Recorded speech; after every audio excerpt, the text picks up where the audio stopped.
Welcome to the Crypto Andrew channel. Let's look at XCN. It's a coin that kind of came back from the dead. I'm going to just delete that line right there. I had this as a falling wedge after it bottomed out here. That's a rounded bottom. That's extremely bullish, even though that chart beforehand looked like, it looked like it was going to zero. But yeah, you had the falling wedge. You actually barely, that's insane. It hit the measure move exactly. If you go back and want to recheck this, I made this falling wedge before this actually happened. So you go back and check that. But that is actually insane how accurate that was. And now you could kind of say, you can kind of negate this, not negate it, but you could kind of get rid of it and recycle these lines. And now it's kind of doing the same thing again. It's kind of making a rounded bottom, and it is looking like it wants to go for another move to the upside.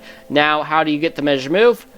I'll just leave that one there. So you get the measure move from the last local high to the last local low, and the last local low would be 11. And somehow that didn't sync up, so I don't know what happened. So your measure move for this next, these break up 68% of the time, and that would give you a slightly higher high.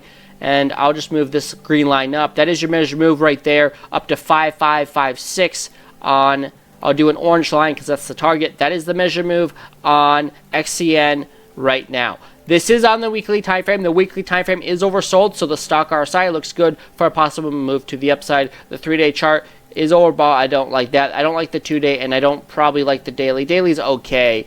It's not in the best position right now, but this is a falling wedge nonetheless. So the macro time frame say this should get a bounce to the upside right now. But you're still below the 200-day moving average of the 4-hour time frame, and I would say that you're also basically at resistance right here, or coming up to it at 20, so at 22 really. So really, if you can see XCN break 22, that is very good news for the bulls. But right now, you have to break 23 to remain bullish on XCN, and the fact you're overbought on the daily and 2-day and 3-day, that's not a very good sign. At least on the 2-day and 3-day, you're overbought. So if you break 23, I could see move up to 26, which isn't that big of a move. But then if you break 26, I could see it really move all the way back to those highs up there, 48. So we'll see what happens on XCN. That's the breakdown. If you break 27, we'll call it, I could see a massive breakout to the most recent highs up there at 47, 48. If you guys enjoyed this, appreciate it if you hit the like, subscribe, hit the bell notifications to get notified every time I post a video on XCN. I'll see you guys in the next update.